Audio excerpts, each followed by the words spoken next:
Assalamualaikum. Jika seorang sudah menikah, suaminya berkata, kita dalam agama tidak ada hubungan lagi.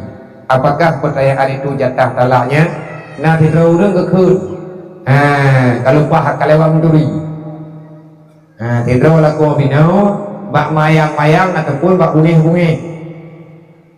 Nyo dua tu tanyo hana urusan li dengan aturan agama. Berarti yang urusan laku akan perumuh bah agama yang identik dengan bah nikah. Tidak uragam kekun baurina. Hai ho ke nalung yang pat. Mulai tanya dengan aturan agama tanyo hana urusan li dua tu. Talu menyaini hut. Dan ditanya urinang yang katanya yang tak dengar menang, katanya ana urusan kiban. Ana urusan dia tak dua dia urusan agama dia urusan le. Kabut tu urusan puwa. Puwa ilong hana payah le tagun budron le rojo ron tagun bulo. Puwa rojo ilong kaje piu he hana le payah gumoto. Ya cok iya ke dia kude iya galang pui lang di pinter punya hana urusan lo. Kiban maksud ron. Ana urusan dia tak dia dua tu. Lega ulang-ulang tak hana jelas. Nyan yu tanya berjelas. Hai teng berjelas tanya urina jeda kehidupan dia. Yang terjadi hana jelas pegang pada kuing laku olong menang-menang pegang. Mau bagi bat nanti tanya le jawaban upah dia. Pua maksud ganya enggak pegang hana le hubungan awak long dua aku urusan agama. Mereka akan menjawab, unawa bak ma aku dan lagi lahir. Terjadi wala ko rumah. Ho rumah lo. Ho kena janya ini. Ada orang urusan pulih dua agama. Mau dah unang urusan dengan ma kuliah dia. Nyen menyahanai pejelas berarti nyen geken cubahat dalam perkataan. Kinaya, katanya, kalau berdiri kali aju, payah pejelas karena dalam bahasa hana urusan ling agama, nyen naik dama undang-undang tadi kinaya. Cuman harapan kepada uragam, kepada laku-laku seberat apapun masalah, baik nemu masak, baik nemu urusan dengan tadi. Lo cukup lo nya pai daya. Hai pulungnya kaji long kun lo karapi uro ada kala.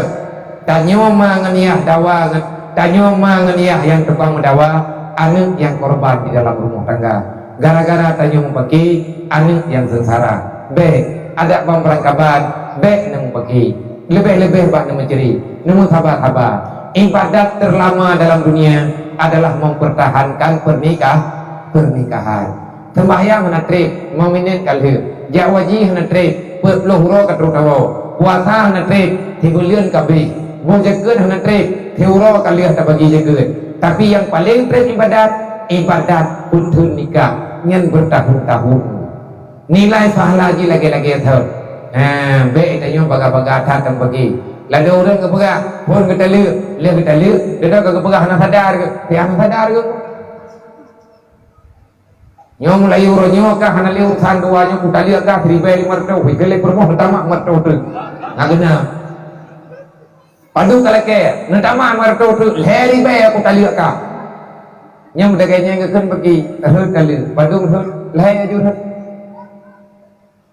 Dia orang kagak pegak, pergi mailung nyelung nak sadar pada nak tali leh ribai tali leh tak kagak utama nol heboh. Kepikirannya belum, kalau riti ide dah. Kaya aku gak belajar beli laki-laki kurang mandum pegang rotelah agak jaga pegang anak sadar kuewen kuno tentangnya anak kutero butui mandum manate karena itu italbis pikiran iblis manya tegedi geja badro dong kuingum gak pegang le uraga ataupun geja bagasi pergi le ro kupu kakupun kemana ni kapu dalian leh mampakan kakenya anak sadar kepada kupun buat bunga hutan nyana tayang pada kau nak kapiar kau dekat kakenya. Nah, ruko harga biasa orang kapnya orang putih tadi. Berarti anak kau ngolah ke ruko mereka. Kecuali kapnya berapu inya pertimbangannya sama dengan anak sadar.